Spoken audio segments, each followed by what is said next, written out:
기도하고 인사하겠습니다. 주님의 사랑으로 사랑합니다. 사랑합니다. 오늘은 맥주 감사절입니다. 전반기 동안에 주신 그 하나님의 은혜에 감사하면서 이 시간에 또 말씀의 제목도 여호와 앞에서 즐거워할지니라 라고 고백하면서 하나님께 즐겁고 감사한 그런 시간이 되었으면 좋겠습니다.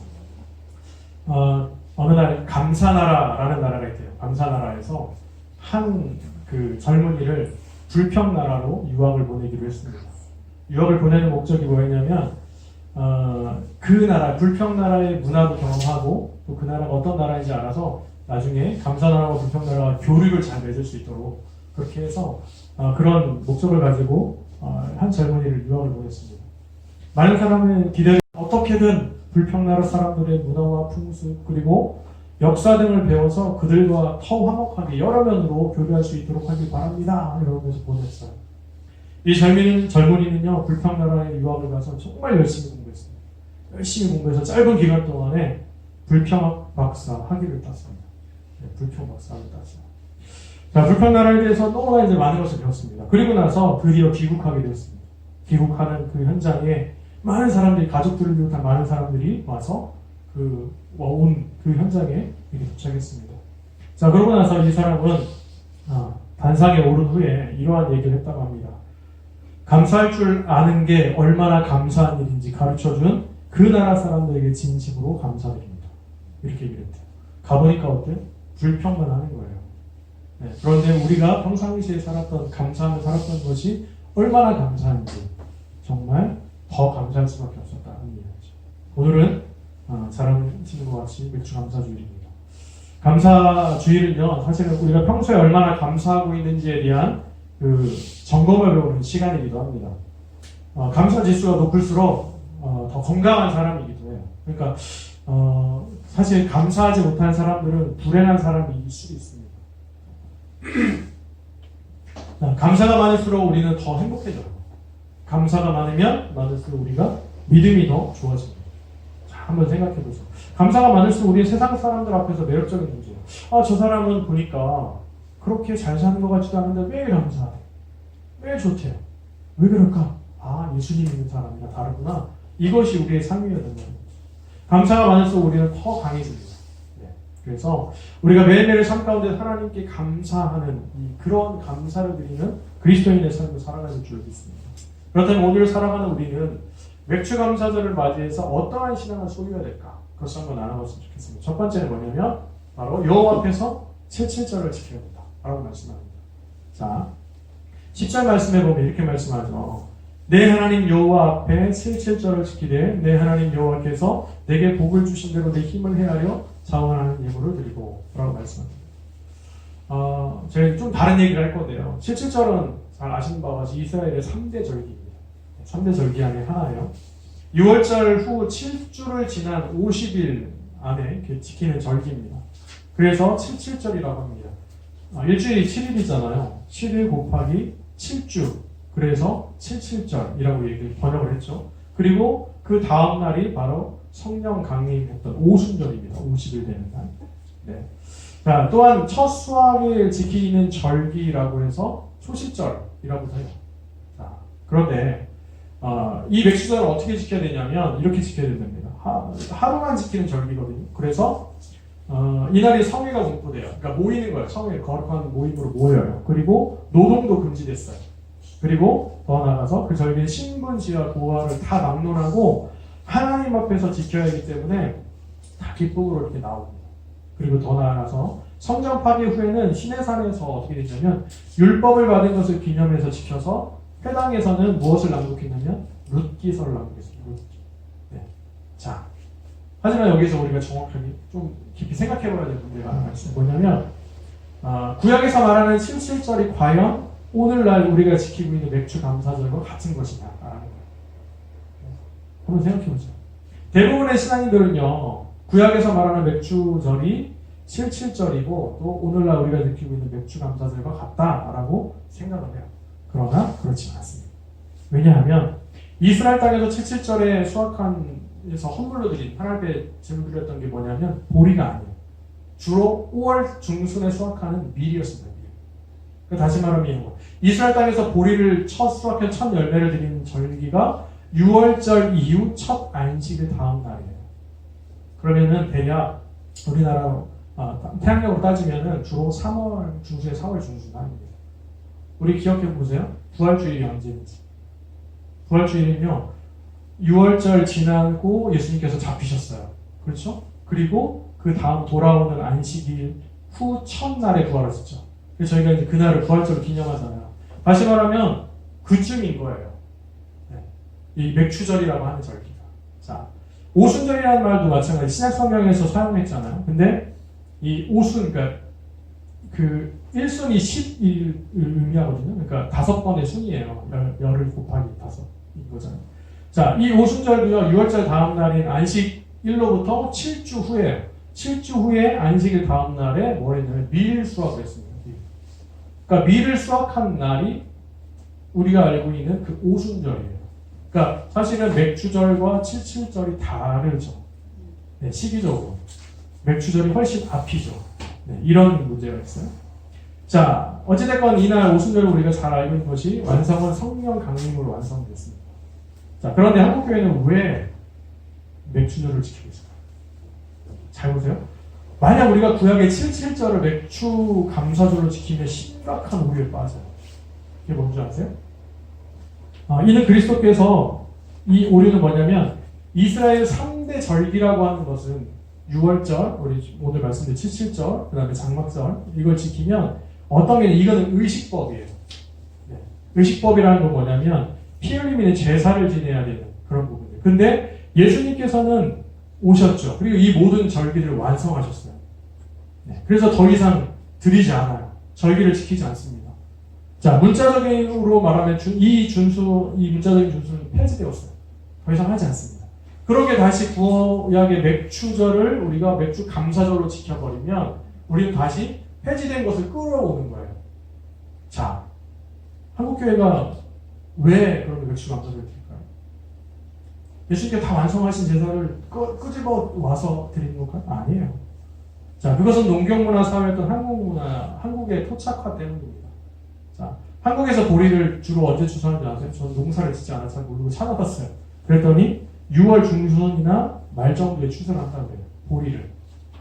그러니까 이 추수할 때, 이 추수를 끝나고 하나님 앞에 감사함으로 드렸던 것이 바로 맥추 감사절이에요. 네. 자, 또한 출애굽기 34장 22절에서 번역을 잘못했어요. 뭐냐면 밀의 초실절이라고 번역을 했는데 맥추의 초실절로 오역을 했습니다. 잘못 번역을 하면서 이것이 같은 거다라고 생각하면서 가지고 왔어요. 그러니까 다시 한번 정리하면 이런 거예요. 그럼 맥추감사절을 왜 지켜야 되느냐? 오늘날 왜 지켜야 되느냐? 맥추감사절은요 77절과 같은 의식법이 아니에요. 추수감사절과 같은 수확한 것에 감사하는 그 감사로 시작한 절기입니다. 그래서 외국에서는 맥추감사절 잘 지키지 않아요. 네, 거기 추수감사절을 지키죠. 근데 오늘날 한국 문화 사회 가운데 농경 사회였던 우리나라 가운데 그것을 지켰기 때문에 전통으로 가지고 왔어요. 자, 그렇다면 이것을 버려야 될까요? 저는 그렇지 않다고 생각합니다. 오늘날의 의미로 보면 농사 짓는 분들이 많지 않잖아요. 여기 시골이니까 짓기도 하지만 대부분 직장 생활을 하세요. 그래서 이런 추수에 대한 걸 잘 모르세요. 그렇지만 전반기를 지켜주신 하나님의 은혜에 감사하는 날이 바로 뭐냐라고 하면 맥추감사절이다 라고 지킬 수 있다는 거죠. 자, 앞에서 나눈 여러 이유들로 인해서 이 맥추감사절을 지킬 필요가 없다고 하는 사람들이 있어요. 야, 이거 뭐 필요 없는 거 아니냐 이렇게 얘기할 수 있어요. 그러나 물론 이스라엘 3대 절기로 우리가 맥추절을 의미하는 것은 아니지만 이것은 더 필요 없지만 그럼에도 우리는 맥추감사절을 아까 말씀드린 대로 반년 동안 지켜주신 하나님의 은혜에 감사하는 시간으로 삼으면 되지 않을까 이렇게 생각해 봅니다. 오늘 본문 10절 말씀에서도 보면 하나님께서는 그런 의미를 생각해 보면 여호와 앞에서 칠칠절을 지키되 내 하나님 앞에서 내게 복을 주신 대로라고 이렇게 이야기를 합니다. 오늘을 살아가는 우리가 절기를 지키는 이유는요, 절기를 통해 구원을 얻고자 함이 아니에요. 네, 무슨 이유입니까? 바로 다른 무엇을 막 복을 받으려고도 아니에요. 그럼 왜 지켜요? 우리는 매일의 삶 가운데서 주신 하나님의 은혜가 너무도 감사하기 때문에 너무도 감사해서 그것을 주신 복을 우리가 감사하는 마음으로 절기를 지킨다는 거죠. 그런 의미에서 이 시간에 우리에게 주신 그 그 하나님의 은혜가 무엇인지, 그리고 우리에게 주신 하나님의 복이 무엇인지 생각해 보아야 합니다. 우리는 모든 일에 대해서 쉽게 잊어버리는 망각의 현상이 있어요. 네. 그때는 어때요? 하나님 주신 은혜가 있을 때 너무나 감사해요. 정말 이곳이 천국이고 하늘을 날아갈 것 같아요. 근데 그것이 하루 지나고 일주일이 지나고 며칠 지나버리면 그런 일이 있었나? 이런 게 있었나? 네. 우리의 삶이 이렇다라는 거예요. 그래서 어떻게 해야 됩니까? 우리는 날마다 하나님 주신 것을 은혜를 되새기는 거예요. 다시 말해 이 절기를 지키는 의미가 뭐냐면 그것을 되새기잖아요. 하나님이 이런 은혜를 주셨지. 우리 이런 은혜를 주셨지. 하나님께서 주신 것은 이런 것이지. 라는 것을 쉽게 잊어버리지 말고 계속해서 기억하고 감사하고 즐거워하자라는 거예요. 자, 우리가 어떤 삶에서 하나님 주신 은혜가 있는지 한번 생각해 보았으면 좋겠습니다. 찬송가에도 보면 이런 가사가 있어요. 세상 모든 풍파 너를 흔들어 약한 마음 낙심하게 될 때에 내려주신 주의 복을 세워라 라는 거예요. 너무 힘들 때도 있잖아요. 그때 어떻게 해요? 그것을 이길 수 있는 힘은 하나님 주신 복이 있을 때, 하나님 주신 은혜를 다시 기억할 때, 그것이 바로 있을 때 우리는 하나님의 복으로 인해서 감사할 수 있습니다. 주감사절은요, 하나님께 받은 은혜를 감사하는 거예요. 자, 사람들은 받은 은혜에 감사할 수 있는 방법이 여러 가지 있습니다. 여러분들 어떻게 감사하세요? 감사의 편지를 쓸 수도 있어요. 그렇죠? 그리고 감사의 노래를 부를 수도 있습니다. 찬양했던 것처럼.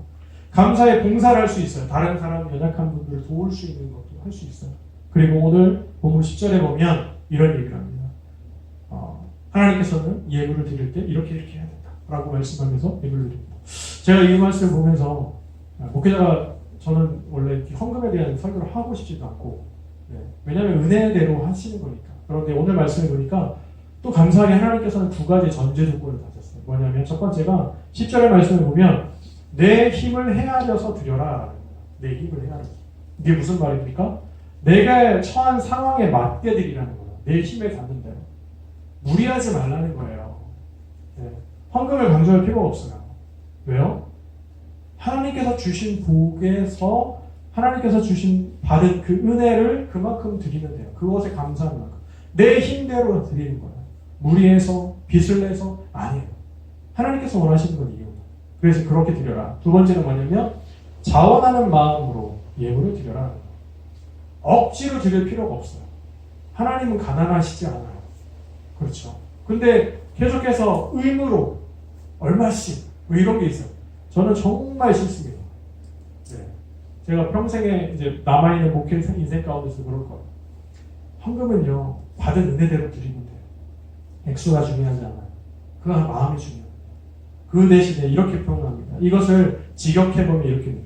내 힘이 닿는 대로 자원하여 풍성하게 드려야 합니다. 그러니까 내가 할 수 있는 만큼 안에서 풍성하게 드리면 됩니다.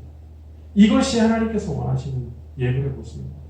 자, 그러기에 우리는 맥주감사를 부담으로 지키면 안 돼요. 자신의 형편에 따라서 지난 반년 동안 주신 그 하나님의 은혜에 감사하면서 지키는 절기가 되어야 됩니다. 이것이 하나님께서 오늘날 우리에게 말씀하신 맥주감사절의 의미입니다. 그래서 그러한 우리 감사함으로 우리 지금까지 주셨던 은혜를 감사하는 우리의 삶이 되기 간절히 소망합니다. 자, 두 번째는 무엇이냐면 여호와 앞에 즐거워합니다 라고 말씀합니다. 11절에 있는 말씀을 볼게요. 11절의 말씀을 보면 이렇게 말씀합니다.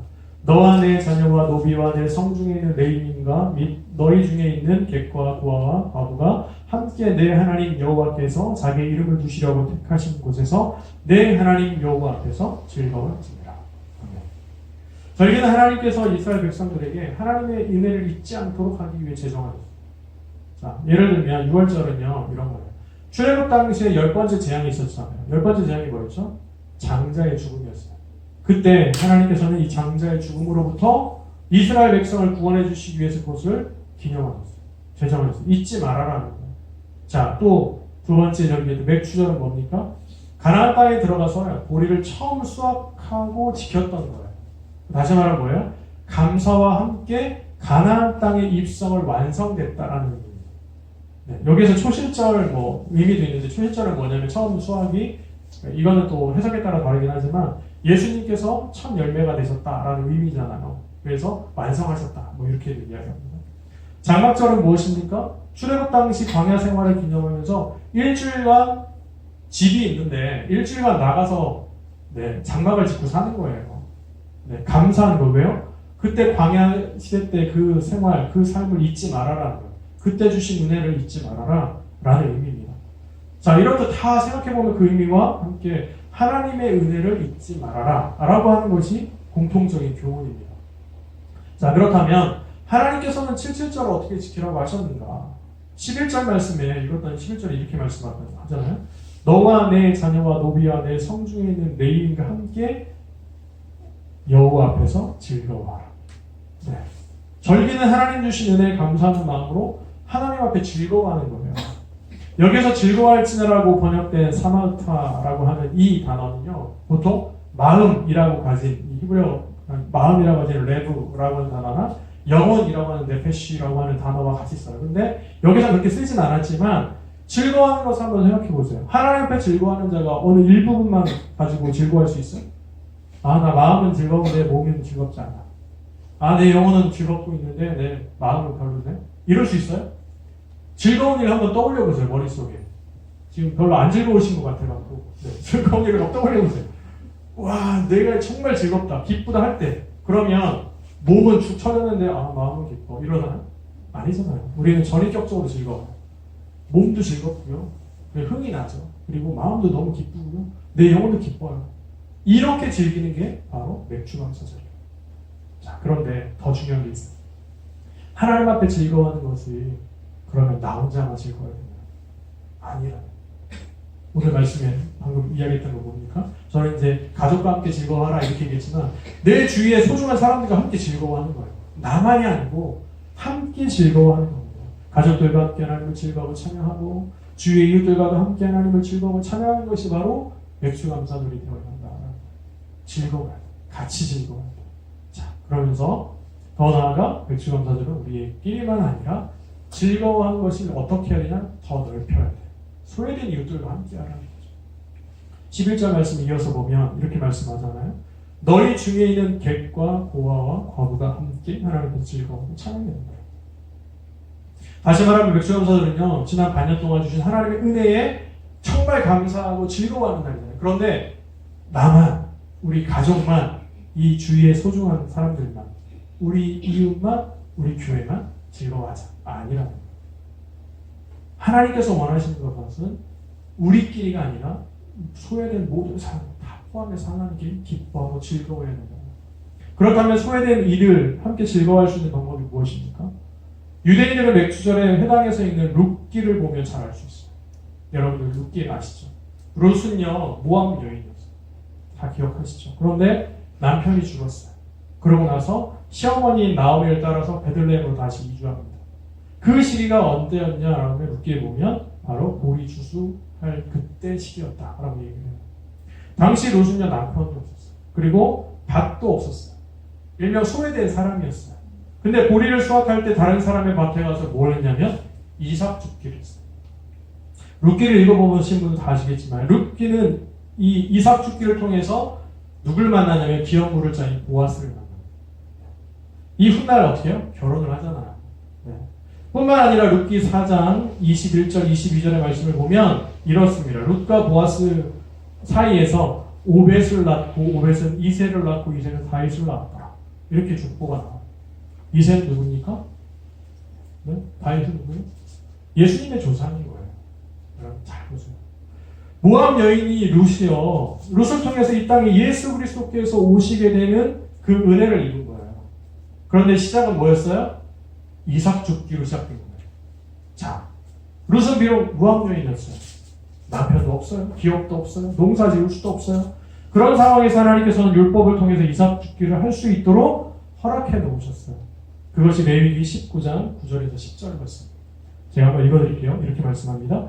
너희가 너희의 땅에서 곡식을 거둘 때에 너는 밭 목퉁이까지 다 거두지 말고 내 떨어진 이삭도 줍지 말며 내 포도원의 열매를 다 따지 말며 내 포도원에 떨어진 열매도 줍지 말고 가나안 사람과 거류민을 위하여 버려두라. 나는 너희의 하나님 여호와니라.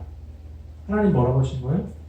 추수를 할 때 전체를 다 베지 말라는 거예요. 모퉁이를 남겨두라는 거예요. 그리고 어떻게 해요? 추수하다 보면 이삭이 떨어지잖아요. 줍지 말라는 거예요. 왜요? 소외된 이웃들이 있으니까. 그것을 가지고 갈 사람이 있으니까. 포도원에서 어떻게요? 다 따지 말라는 거예요. 떨어진 거 줍지 말라는 거예요. 왜? 다음 사람이 먹을 수 있도록. 다음 사람을 위해서 노라는 거예요. 그런 의미에서 우리가 얼마나 이 말씀을 실천하고 있는지 봐요. 다른 사람들과 함께 나누려고 하는지를 봐야 돼요. 우리 조상들도 가을에 보면 감나무에 있는 감을 다 따지 않았어요. 왜일까요? 새들이 와서 먹으라. 우리 조상들도, 신앙이 없던 조상들도 그랬어요. 우리의 삶은 어떻습니까? 오늘을 살아가는 우리가 어때요? 우리도 긍휼한 마음과 사랑의 마음을 가지고 소외된 이웃들을 품어야 돼요. 그들과 함께 하나님 앞에서 즐거워하고 찬양하는 맥주 감사절이 돼요. 그런 의미로 저희 예그리나 공동체도 맥주 감사절 헌금을 어떻게 사용할까 고민을 많이 했어요. 근데 제가 지난주에 딱 저에게 연락 온 선교사님이 계세요. 저랑 동기 목사님이신데 과테말라에 있는 선교 사역을 하시는 분이에요. 네, 남미 지역인데 의료 체계가 너무 어렵습니다. 6월 중순 초반에 저희보다 확진자가 적었는데 7월 1일자인가 제가 주보에다가도 기도 제목을 넣었지만 확진자가 우리보다 훨씬 많고 하루에 몇백 명씩 나오고 사망자가 많거든요. 그래서 제 마음 가운데 그런 마음을 주셨어요. 야, 함께 나눠야지. 아직 선교사님하고 얘기를 하진 않았어요. 그런데 오늘 드려진 맥주 감사절 이 감사금 전액 그쪽으로 선교 사역에 쓰려고 합니다. 네. 그러니까 우리가 왜 그러냐면 우리에게 주신 은혜, 우리는 감사하죠. 우리는 확진자도 지금 없고 진천에 아직은 그렇잖아요. 살만하잖아요. 그런데 이것을 그냥 그것으로 끝내면 되는 게 아니에요. 우리의 소외된 사람들, 이삭을 줍지 않고 그들과 함께 나눌 수 있도록 그분들과 함께 나아가는 것이 바로 우리의 삶이고 우리 공동체가 해야 될 그리스도인의 삶의 모습입니다. 맥주 감사절은요, 함께 누리는 것, 소외된 이웃들과 함께 하는 것. 이것이 바로 하나님 앞에서 즐거워하는 진정한 맥주 감사절이 될 수 있습니다. 자, 마지막에 결국은요, 하나님께서 원하시는 것은 맥주 감사절의 구약의 그 맥주전의 70절과 같은 의식법이 아니에요. 지난 6개월 동안 지켜준 하나님의 은혜를 소중한 사람들과 그리고 소외된 이웃들과 함께 나누라고 하시는 거예요. 자, 그렇다면 더 나아가서 11절 마지막에 보면 그러면 어떤 말씀을 더 하시느냐? 내 하나님 여호와께서 자기의 이름을 두시려고 택하신 곳에서 내 하나님 여호와 앞에서 즐거워할지니라 라고 말씀합니다. 구약시대에서는 내 이름으로 택한 곳, 내 앞에 이러면 어딜까요? 당연히 성전이에요. 성전으로 다 모였거든요. 자, 그런데 오늘날은 어떨까요? 오늘날. 그것은 우리가 모이는 예배하는 공동체입니다. 그리고 교회된 삶을 살아가는 우리 가정이에요. 더 나아가서 학교, 직장, 그 삶의 현장이 바로 하나님의 이름으로 하나님 앞이라고 하는 그곳이에요. 그러니까 날마다 우리는 교회된 삶을 살잖아요. 우리가 살아가는 현장이 바로 하나님의 이름으로 모여진 곳입니다. 여러분, 그러기에 우리의 삶은 어때야 돼요? 우리는 함께 모여서 예배하는 공동체, 하나님께서 즐거워해야 되겠죠. 그리고 이것을 오고 가는 모든 사람들, 모든 분들, 저희는 이제 주중에 일을 하고 있으니까 이곳에 오는 분들도 하나님의 그 놀라우신 은혜 가운데 있어야 돼요. 구원 받아야 돼요. 그러니까 이것도 해요. 그리고 우리가 다니시는 학교나 그 다음에 직장이나 이런 곳이 다 하나님의 이름을 두신 곳으로 하나님을 찬양하고 즐거워하는 곳이 되어야 돼요. 여러분, 이게 참 중요합니다. 주중에 한 분이 저희는 뺑 둘러서 교회 이름이 딱 한 군데 쓰여져 있어요. 아시는 분은 아시겠지만. 그런데 교회 이름을 보고 찾아오신 분이 계셨어요. 네, 지난 월요일 날. 여러 가지 인생의 어려움을 처음 말씀을 막 하시더라고요. 결국에는 결론은 뭐냐면 도움을 요청하시는 거였어요. 네. 그런데 그 말씀을 자꾸 듣고 있노라니 예수님이 계속 생각이 나는 거예요. 제 마음에. 이분이 예수님이면 어떻게 하지? 예수님이면 어떻게 할까? 그래서 이렇게 이야기하고 이분과 함께 즐거워해야겠다라는 생각하에 아무런 망설임 없이 하나님 주신 저에게 주신 은혜를 나눠드렸어요. 네, 어디까지 가셔야 될 차비가 필요하다고 하셨는데 드렸어요. 비록 저희는 개척교회입니다. 네, 성도가 없어요. 네, 헌금도 없고 여러 가지 어려울 수 있어요. 그러나 제 마음에 주시는 그 하나님의 마음은 나눠야지, 함께 해야지. 네, 도와드렸어요. 그분이 가시면서 이러시더라고요. 저 이곳에 어떻게 오는데 7월 셋째 주에 예배드리러 올 겁니다. 그러셨어요.